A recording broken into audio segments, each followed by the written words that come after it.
Hello, everybody. Welcome to. Let's make sure I can hear myself. Welcome to the 11 p.m. hour here at Card Deck Radio. And I am live. So today I'm very honored and happy to be here with you again.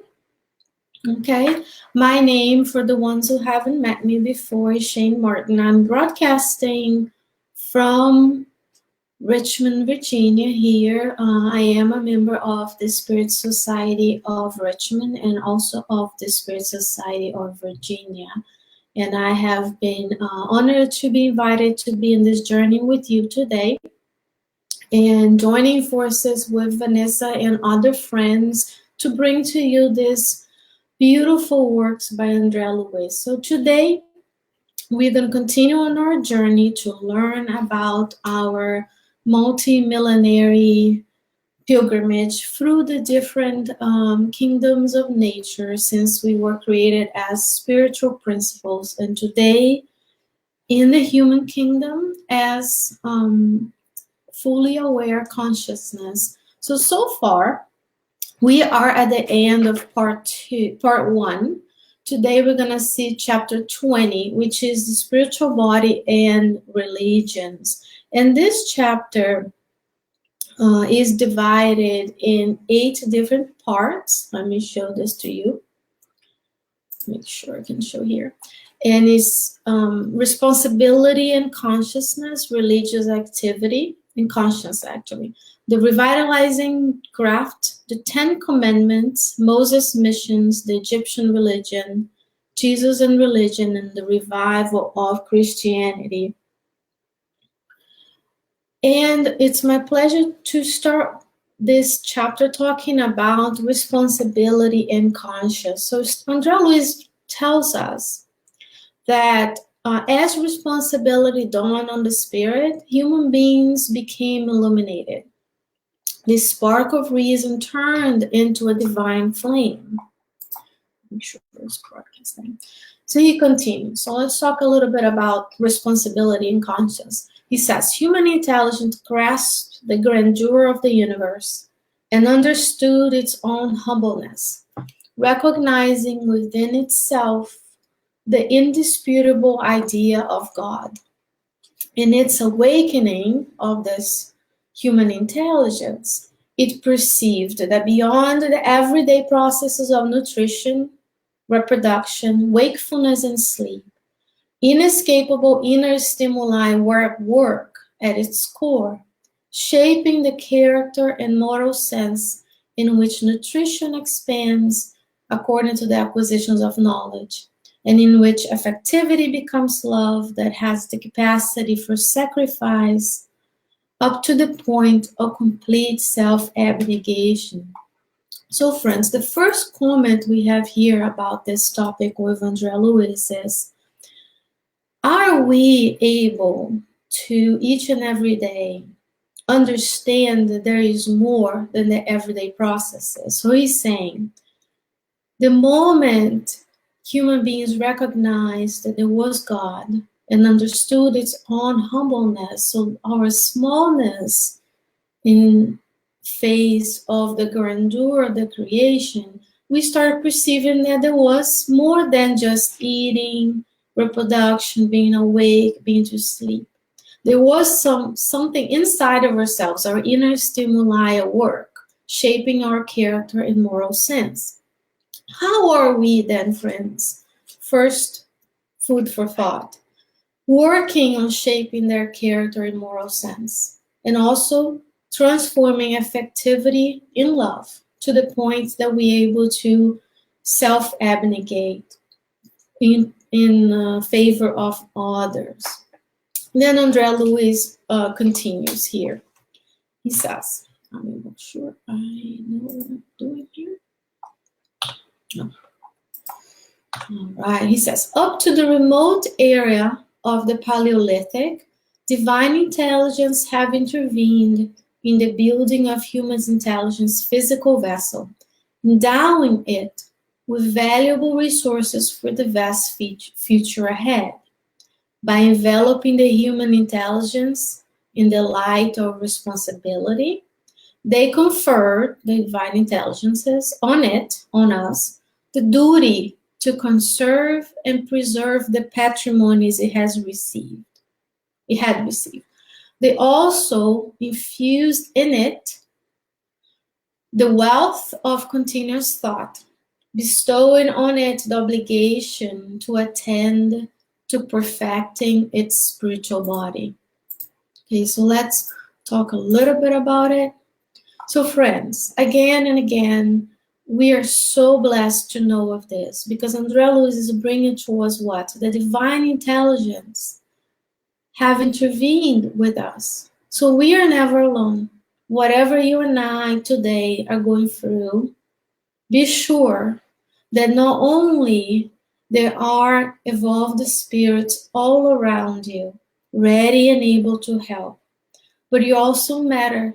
You are co-creator, as we're going to say, with God. And he's saying, the divine intelligence have intervened and gave us those valuable resources. Remember, we are talking about the era of the Paleolithic, where human beings then were more primitive. They were in the Stone Age, making tools to improve their life and their survival. Now, and he continues, in the light of the responsibility, they confer to us the duty to conserve and preserve the patrimony it has received. So, how are you and I working on conserving and perfecting everything that we have received? In spite of all the challenges that we have, or everything that we think we lacked, we are so blessed and have been given so much. So how is your duty? How have you been doing well, not so well, with conserving everything that has been given to you? And not only conserving and using it well, but perfecting it. So if you have health, you have a place to live, you have a job, you have your family, you have loved ones. So let's work to conserve those blessings and perfecting it, because you're co-creator with God. Now he says, once we had the wealth of continuous thought infused on us, then we had the obligation to attend to perfecting our spiritual body. So how are you and I, how are we perfecting our spiritual bodies? So remember when you talk about responsibility, the mechanisms of the mind, we talked about how your spirit will act upon your spiritual body and then upon your physical body. So we have the obligation of perfecting the spiritual body. In the beginning of our existence as humans, we were more materialized. And as you know, we will be perfected spirits, pure spirits. We have the obligation to perfect the spiritual body. So now you know. So let's work on using good thoughts, feelings, words, and actions to help us perfect that spiritual body. Okay. So he continues here. Let me share my notes with you.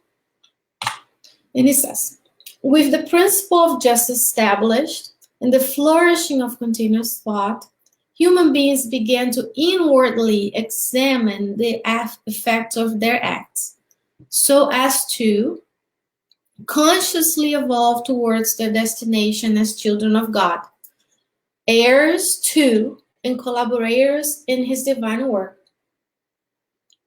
Eager for adequate explanations regarding their individual pathways, they raised their mental antenna to the stars, collecting over time the qualities of the spirit that substantiate the wealth of revelations from heaven.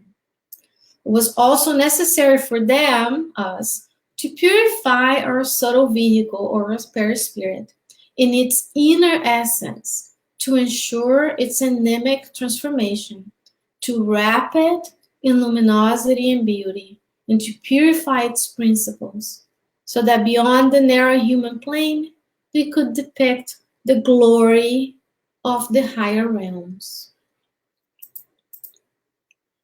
Here. So friends, once we were able to think continuously and have the principle of justice with us as more primitive souls or spirits, we start to inwardly examine the effects of their acts. So how are you doing that? How well are you, or how well are we, I should say, to examine the effects of what we are doing on a daily basis? So let's take a moment to think about small acts, because we are not going to evolve from one day to the next and wake up tomorrow pure spirits, right? Because what does Andrea Luiz tells us is that we have evolved for millions of years to be where we are today. So patience, effort, and repetition. So let's inwardly examine the effect of our acts. So how am I doing? What have I done? How did it go? Could I do something better? Have I hurt anybody? Have I helped anybody? Take note of those things each and every day, so that you can consciously evolve. So I can make conscious daily efforts to become a better person, a better spirit. And he says here again, towards the destination as children of God, because you are heir to and collaborators with, again, you're co-creator with God. You know now that. So you can take action and be proactive to become a better spirit today. And how are you raising your mental antenna to the stars? Are you attuned with what's around you? Are you attuned to the fact that you have your guardian angel with you? And that guardian angel can come help you and inspire you. Even if you're not a sensitive medium, they can come and literally whisper good thoughts and good actions and suggest that you do things that will help not only your evolution, but your evolution through helping others. Okay? So he says, it was necessary for us to purify our bare spirit, to ensure its anemic transformation. And anemic is from anima, or the word soul. It's a term that Andrea Luiz talks about. So to ensure our soul's transformation, so what are we going to do as we become more elevated and higher pure spirit? To wrap it in luminosity and beauty, and to purify its principle. So every day you can meditate upon what you've done and visualize yourself a better spirit, wrapped in luminosity and beauty, in a sense of a lighter being of yourself. Okay? All right, so let's continue. If I can change here with Andrea Luiz. And he says, religious activity was born as the earthly institution for the soul's hygiene, providing humans with the guidelines for their psychic nourishment. Since through perspiration or sweating, they exteriorize the products they prepare in their mental power plant in the form of electromagnetic waves, in which the dominant reflexes are externalized, influencing the environment and being influenced by it. So what is Andrea Luiz telling us here? He's saying, what is religion for? It's for your soul's hygiene, so for the cleansing of your soul. And he also gives you guidelines for their psychic nourishment. So we can use religious activity as a tool to better ourselves. And he says here, for perspiration, we exteriorize the products we prepare. Do you know that your mental power plant or your mind is producing different things? We saw this on the mechanism of the mind, because there is a certain level of repetition of knowledge, so we can consolidate that knowledge within our brains in the form of waves, in which whatever my dominant reflexes or characteristics are, I externalize. Whatever you are feeling, thinking, your most common thought is going to leave your brain, your mind, in form of waves, reach the universe, influence the environment, and being influenced by it. So let's think about this. So I'm still online. And he says, influencing the environment and being influenced by it. So how am I emitting waves that influence others around me? And to the same token, have you noticed that you are being influenced by others? So let's work on having good things that will be exteriorized to the society around us, that will influence the environment in a positive manner. So let's go back here. Okay, so he continues. Then medical science, rich in experimentation and logic, would emerge to meet the needs of the physical body, and the religious task, full of inspiration and discipline, would come to civilizations to deliver the guidelines for the spiritual body and its evolution. Okay, so just a small comment here. He talks about medical science and religion. Okay, so you are a multi-millenary soul going through different experiences in different bodies, in different kingdoms. Now we are in the human kingdom.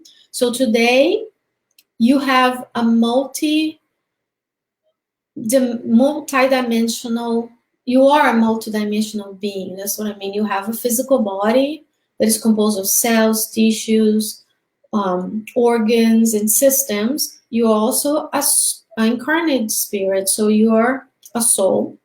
So you have your mind, your perispirit, or spiritual body, and your physical body. So when we have problems, we can rely on the multidisciplinary approach, medical science for the needs of the physical body, and religious texts for what? Inspiration and discipline. This is an important comment about discipline. How disciplined are you on your daily basis? Not only on taking care of your physical body, but take care of your spiritual body and your mind. And what also religion did, deliver the guidelines for the spiritual body and its evolution. Isn't that beautiful? Multidisciplinary approach to take care of multidimensional being as you and I are. Okay? All right. So now he's going to talk about the religion of the Egyptians. And he's talking about religion then takes in a noble aspect in these civilizations as a moral science of the spiritual evolution for the human mind's loftier ascent towards cosmic consciousness. Among such groups, Egypt has a special mission of organizing schools of a more profound initiation. And here, I would like to share with you I see some comments here, but I'm unable to read them all. I apologize. I'll do my best here. So let me bring myself here to you again. So here, who are the civilizations? The civilizations is what they call here, and I'm not going into too many details about, but it's what he calls revitalizing graft. So it's a graft, so like a skin graft, to put a new piece on top of an old piece for that to be regenerated or revitalized. He's talking about beings that were brought to the earth on a moment where we needed to progress. Those beings came from a different cosmic neighbor, if you will, a capella, and they were brought here. They were exiled from their world because the world was more evolved than those beings. So they were brought to Earth to incarnate within the realms of the existing human lineages. So those are the civilizations he's talking about. They were more evolved, a little bit more evolved than us, and they had a lot of intelligence with them. So they were brought to the Earth. And then in these civilizations, as we're going to see a little bit later, religion will take a more noble aspect as a moral science of the spiritual evolution of the human mind. So you and I are human minds in a loftier ascent toward cosmic consciousness. So he's going to elaborate a little bit more on the role of Egypt to bring us some very important concepts on religious activity. He says, the oneness of God is the foundation of the entire Egyptian religion in its highest expression. Oh, I'm sorry, I need to make it bigger for you. For the Egyptian religion, the divine attributes are comprised of a wise and powerful will, freedom, greatness, unrelenting magnanimity, infinite love, and immortality. Look how beautiful. So the Egyptians, that were one of the civilizations brought here and allowed to be here by Christ, they brought us what? We owe them what? The oneness of God, one God, monotheism. That's what he means.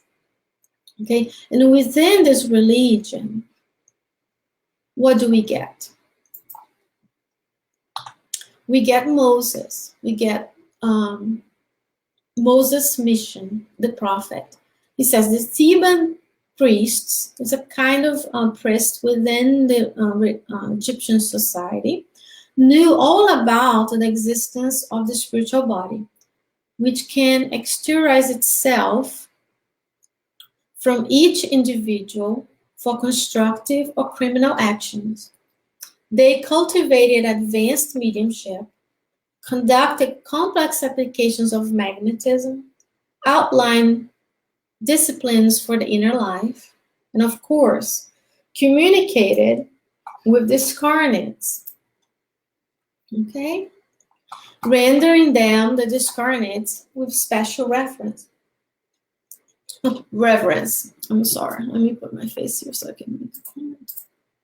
All right. So here, friends, he's talking about how the Egyptians knew about the spiritual body. And it could exteriorize itself like we do. Our spiritual body is responsible. Our spiritual body is what allows, I'm sorry, let me rephrase that. Our physical body is a reflection of our spiritual body. So whatever is within our spiritual body will be reflected in our physical body by exteriorizing itself from each individual for constructive or criminal actions.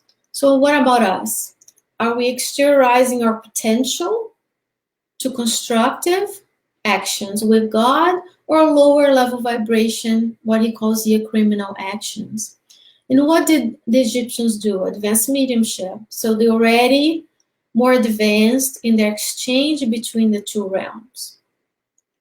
And they conducted complex applications of magnetism and communicated with the discarnates, rendering them special reverence. Isn't that beautiful? So we owe Moses bringing his mission with the 10 Commandments, and to the Egyptians, the idea of one God. Although, I'll make sure everything's working here, although in the outward expressions of the religious activity, there were multiple gods, but in the temples, to the initiates, they already knew there was one God. And what does Moses brings to us? Let me show you again. Into this, says André Luiz, into this realm of loftier knowledge, Moses reincarnates as a missionary of renewal in order to bring to the minds of the people the concept of one God, transferring it from the initiatory sanctuaries to the public arena. Through Moses' messages, everyday people are informed that before God, the Lord of the universe and life, they have to respect the rights of others in order for their rights to be respected in return. Recognizing that they are all brothers and sisters, children of one Father.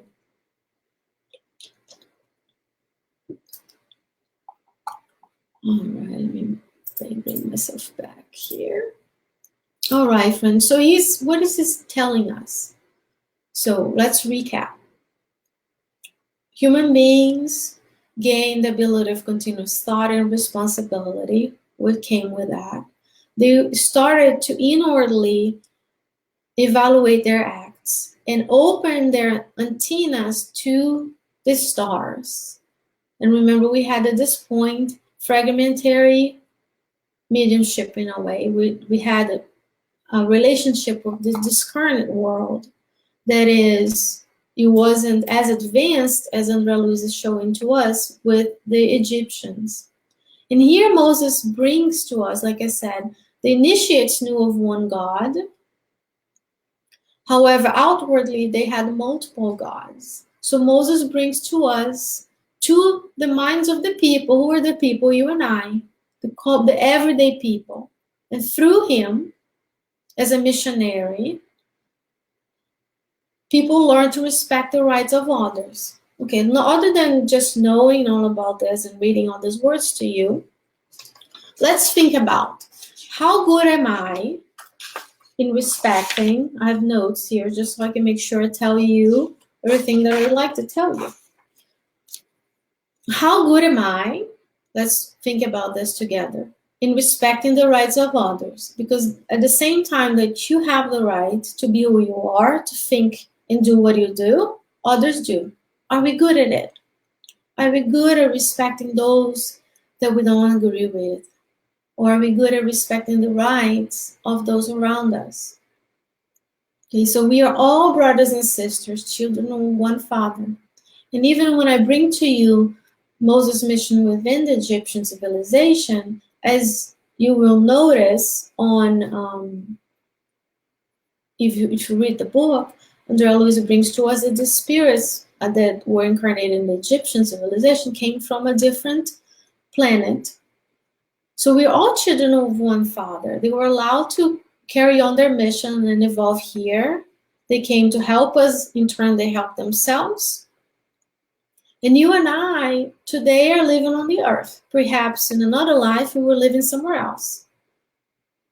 Better yet, we may go to a different planet next time. But within our realm here, I may have been, and I don't want to say I as in me, you and I, we may have incarnated today on the country we are. However, maybe in a different life, we were in a different country. And who knows if tomorrow we'll be born in a different country. So it's important for us to think about this concept that we are all one.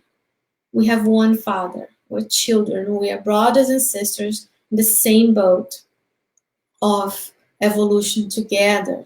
So let's continue before I continue with the mission of Moses and the Ten Commandments, in order to understand a little bit more, I'm going to pick a book about the revitalizing graft, being these beings that were allowed to, were received by Christ in their endeavor to be better. And then one day, some of them would have returned to Capella. It's actually described in this book here.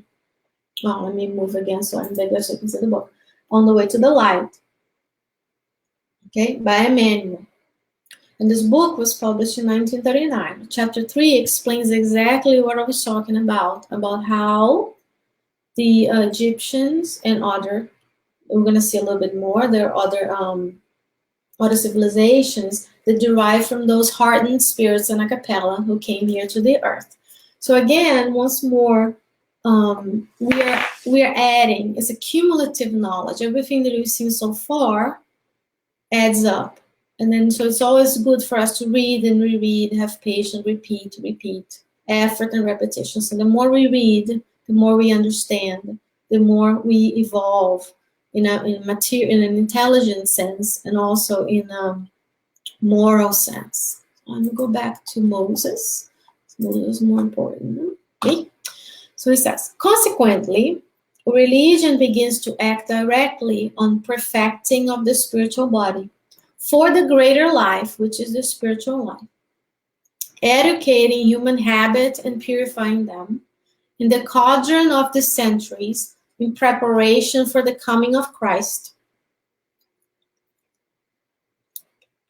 The spiritual governor of the earth, the ideas of justice and solidarity, of collective and individual duties concerning the hygiene of the body and the mind are broadly disseminating. Okay, so let's talk a little about this. So how good are us? How good are you in educating your human habits, and purifying them, improving them? Okay?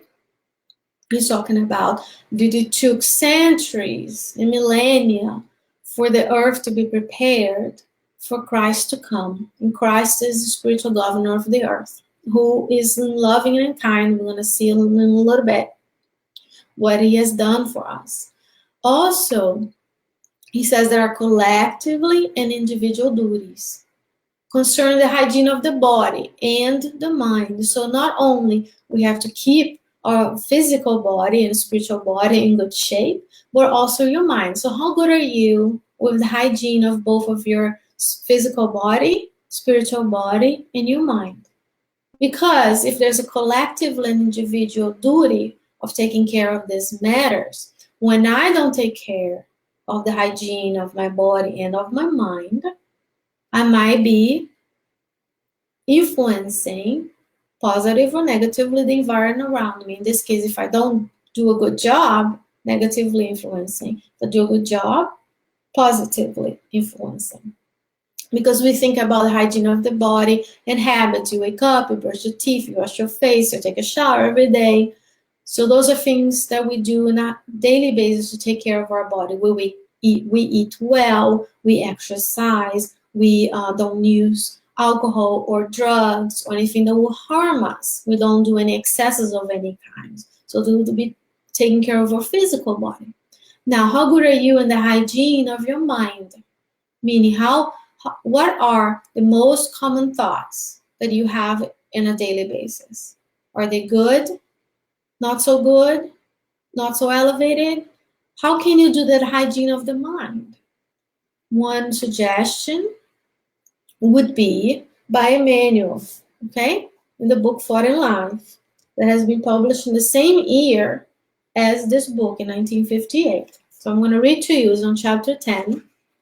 This is what Andrea Luiz tells us. One idea of how to do hygiene of the mind and co-create with God. See if I can find.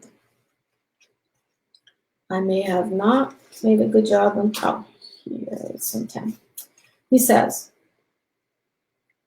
to undo the handcuffs of evil that have forged against our souls, we must seek goodness, feel it, visualize it, and mold it with all the resources we can muster.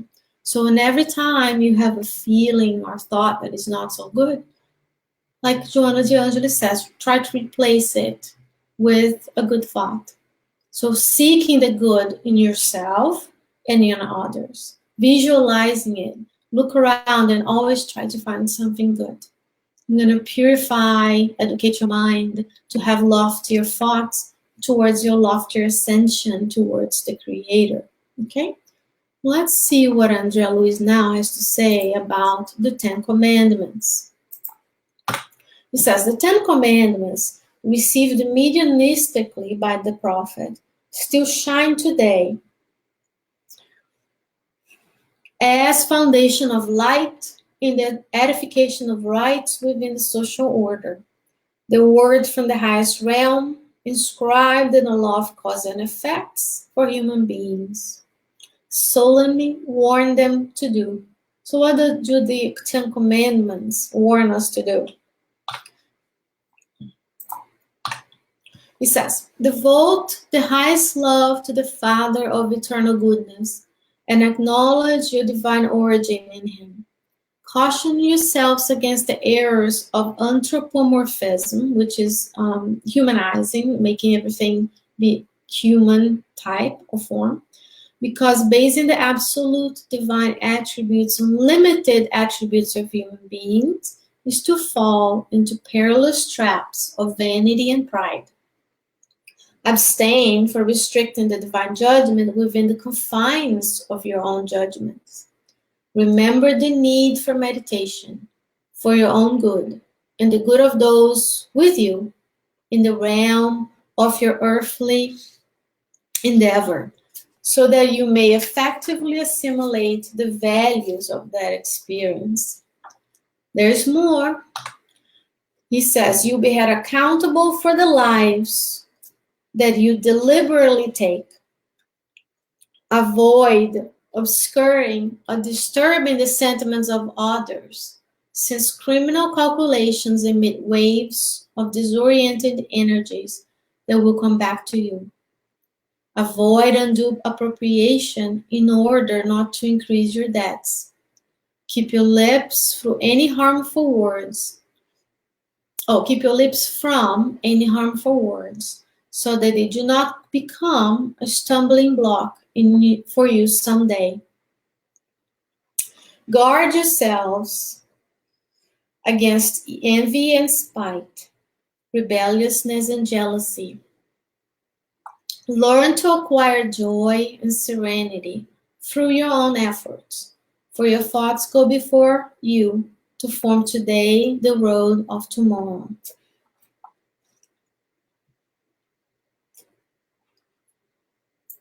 All right, isn't that beautiful, dear friends? So this is Andrea Luiz bringing to us an interpretation of the Ten Commandments as brought to us by Moses. So let's reflect on how can we apply this to our everyday lives. Oh, I'm sorry, I shouldn't have brought to us like this.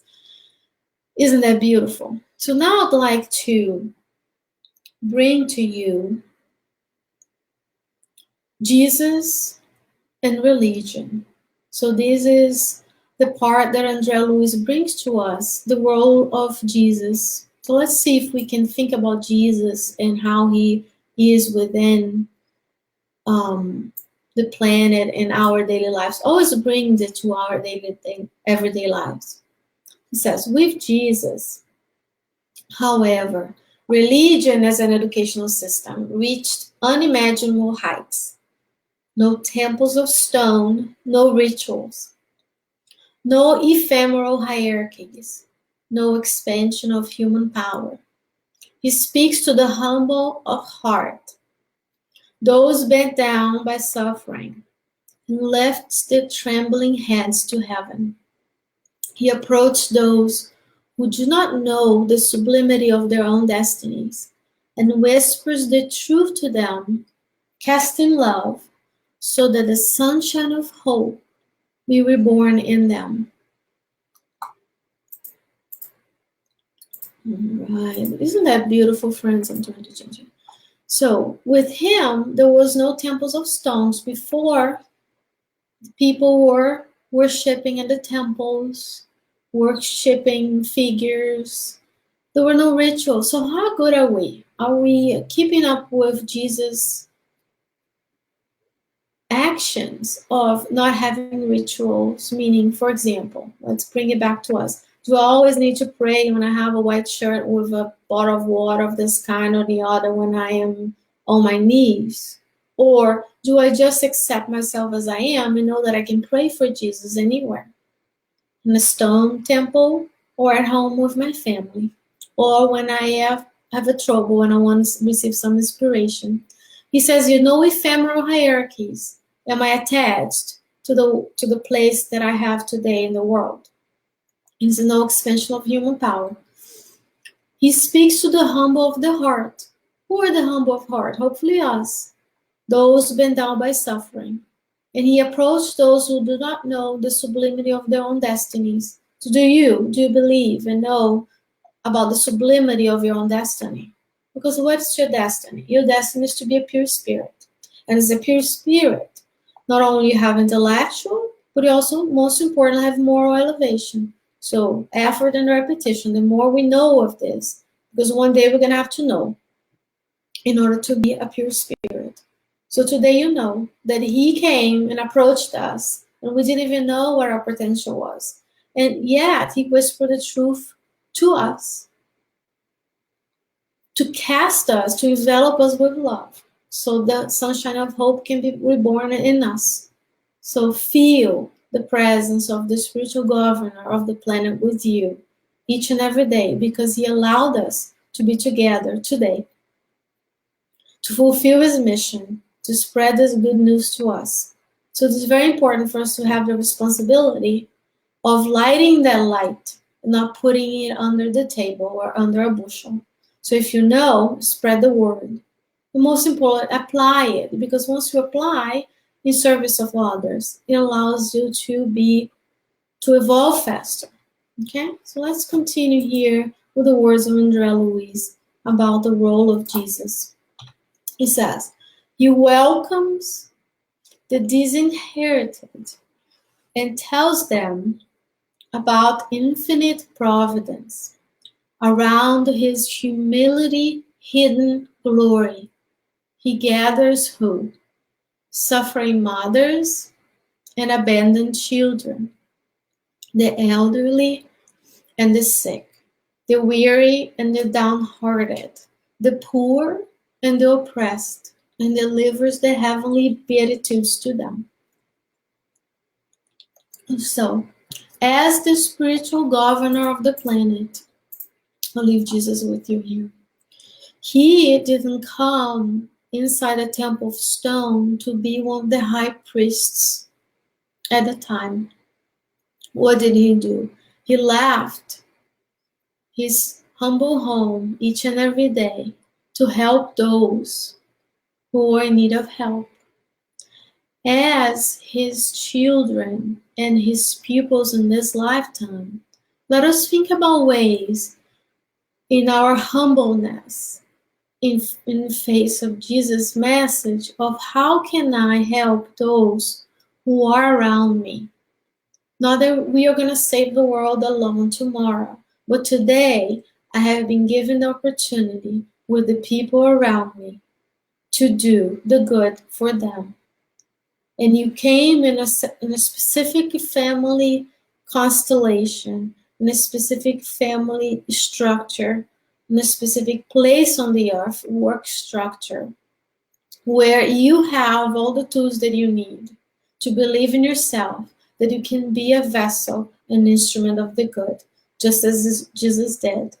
So we start small, because one day, a multimillionaire soul like you are, we still have many, many more incarnations to be at the level of Jesus, but we can speed up the process. We can choose better today to make a better tomorrow.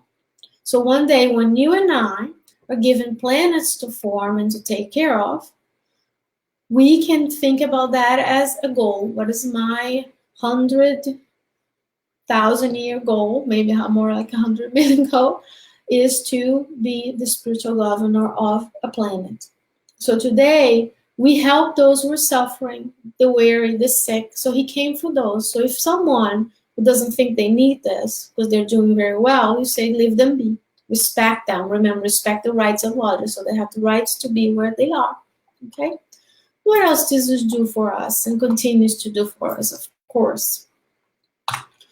He taught us that happiness cannot originate from ephemeral possessions that can be transferred from hands to hands, but from what? Charity and understanding, modesty and labor, tolerance and forgiveness. He reaffirms the fact that God's house is made up of many dwellings in the worlds that swarm in the firmament, and that human beings must be born again to progress in the direction of divine wisdom. So friends, as we reflect on the words of Jesus here, he says, you're not going to be happy when things that pass, ephemeral possessions, come to you. They may make your life easier, but they're not going to make you happier necessarily. Because once you have, whatever you have today can be transferred to someone else tomorrow. You can lose everything you have. But let's just work on charity, meaning helping others. Start with those closer to us. And understanding of yourself, and understanding and indulgence with others' mistakes. Modesty and labor. Remember, André Luiz reminds us how hard have we worked to be here today, from the moment we were spiritual principles to the continuous thought that allowed us to become spirits in this human kingdom, towards moving into being in the angelic kingdom, being a pure spirit. And he says a human being must be born again to progress. So rest assured, if we don't work on what we need today, tomorrow we'll be given the opportunity to reincarnate either in this planet or another planet, another country, to progress and better ourselves. And he talks about, okay, few more, and I will do my best to read our comments. He says, revival of Christianity. From Jesus on, the gospel becomes a code of harmony inspiring devotion to the good, for all up to the point of willing sacrifice, living fraternity and tireless service to others, and unbounded forgiveness. Great changes begin to occur on the earth. Methodical cruelty gives way to compassion. Women are elevated from the status of a lower being to that of human dignity. Philosophy and science introduce humanness into the government of the people. The idea of true solidarity begins to glimmer in the world. Isn't that beautiful? Because the gospel of Jesus brings what? More than just knowing of it, which we should read and study, is devotion to the good, is action. Feel the scriptures in and all around you. And do what? Sacrifice for others. Live that gospel. Live that message. Tireless service to others, because that's the only way we are able to progress, by serving others. And unbounded forgiveness. Forgiveness of yourself and of others. Last but not least, Moses installed the principle of justice, coordinating life and influencing it from the outside inward. Remember, Moses gave us all the laws that allowed us to understand the law of action and reaction. Jesus did what? Established the principle of love on the earth, exteriorizing it from the heart, from the inside outward, laying out the path towards God. So with the knowledge of what Jesus brought to us, and not just his words, but his example in a daily basis, we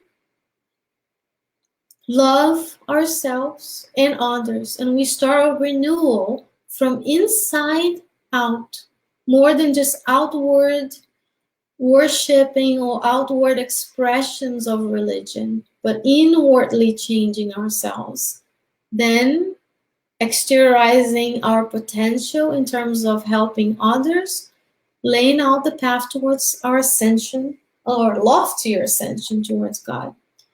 And Andrea Luiz ends by saying, and now Christianity, simple and grand, has resurfaced in Spiritism, leading us to the sublimation of our inner life, in order for our soul to free itself from the darkness that weighs it down, as it marches renewed towards the peaks of light. Dear friends, I'm going to leave you with Jesus. Beautiful image of him and his disciples.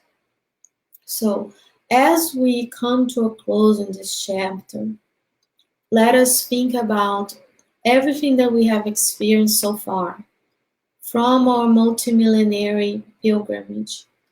And remember, this book, it is dancing knowledge, but it's not just for the scientists, and it's just not for us to know and be able to recite it, which would be nice if we could memorize everything is recited, because in the spiritual realm, we may not have physical books that we can use, so if we know on top of our memory, we may be able to use it out there.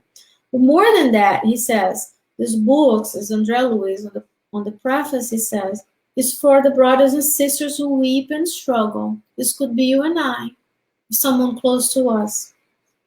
And allows us to study the route or multimillenary pilgrimage. So effort, repetition, and importantly, patience. We got here today. We have this knowledge. It empowers us to be better beings. Empowers us to apply and feel the words of Jesus. Just feeling the scriptures, feeling the New Testament, and putting into action in our daily lives, in favor of others. And then as doing to others what we would like them to do to us, we will eventually sublimate our inner lives, freeing ourselves from the darkness that we may still have, marching forward towards the peaks of light. Now, if you were to excuse me the fact that I want to look at the screen, and I have wonderful friends here, and I apologize if I don't see everybody. I'm very thankful to see you. I see some things here, like Leah is saying, the book After Death from Luiz, chapter 3, explains about Egypt. Thank you, Leah. It's a wonderful, wonderful book to read. All of Leon Denis books. You're welcome, guys. Sunshine says, St. Augustine told us to the nightly review. That you're correct. I had it on my notes and I didn't say. Thank you so much for saying that. I believe that is in the gospel. A nightly review of what we've done, how we've done it, could we do it better, did we hurt anybody or ourselves, go back, make amends today so we don't have to return in the same situations to learn those lessons again. And this is pretty much about all the comments I can read. So Gabrielle is saying something. I feel a little bit frustrated and sad because I can't do charities in needed places as I'd like because my wife doesn't understand me. Why I spend so many times doing... Oh, I'm sorry, Gabrielle. So let's think about ways you can help that may not involve anybody telling you, your wife or others, that you're doing too much. First of all, if anybody tells you do too much for others, we need to pray for them, because the only way to move forward in this plan is to do a lot of good things for others. Gabrielle, sometimes you can do things for others and do charity with your silence, not engaging in the fights. The other things you can do prayers for folks. You can, if you know someone is suffering, you can pray for them. You can say a good kind word to a random person on the street. You can acknowledge the work of those who are invisible in society. And there are a lot of things you can do within your own mind. So you can pray for her, pray for your wife, or for whoever. You can pray for those who suffer. You can pray for those who are in prisons, who are in hospitals. There are so many things you can do that not necessarily is physical charity. Physical charity is important, but there's also material charity in a sense of giving the bread, the food to those who need, right? Sharing all the good stuff that we've received on this lifetime. But sometimes we can help them by externalizing feelings and thoughts of goodness, so we can start visualizing those beings more understanding, kinder, praying for our guardian angels to help us to know what to say to others.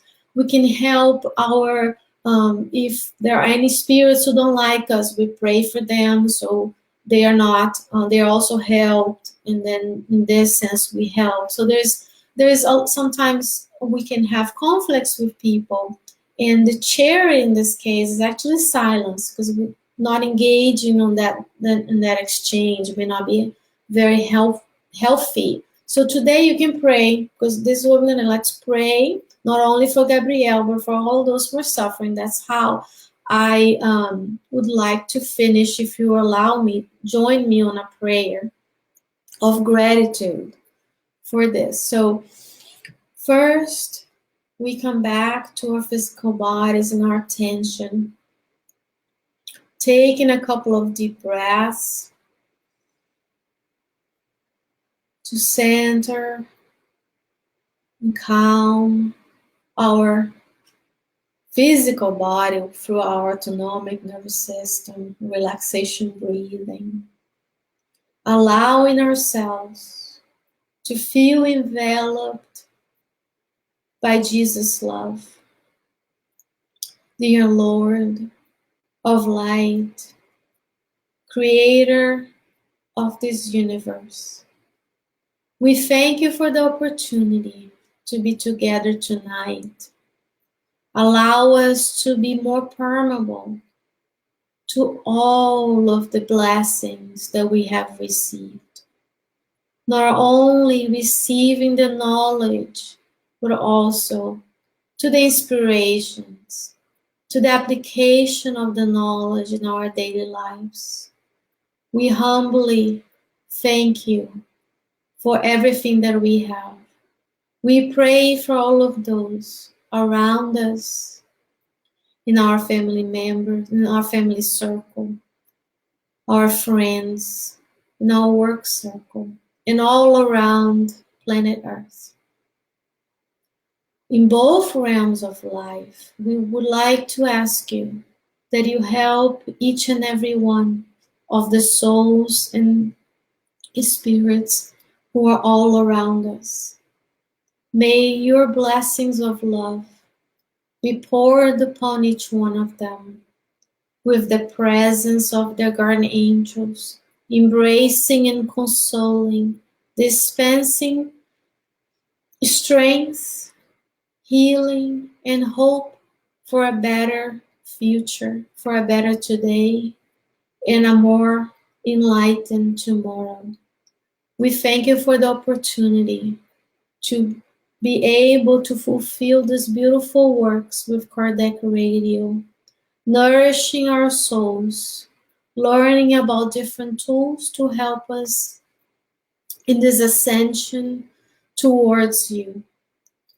We ask you that you bless us during the night or throughout our day, and we hope that we are able to be together tomorrow, and so be it.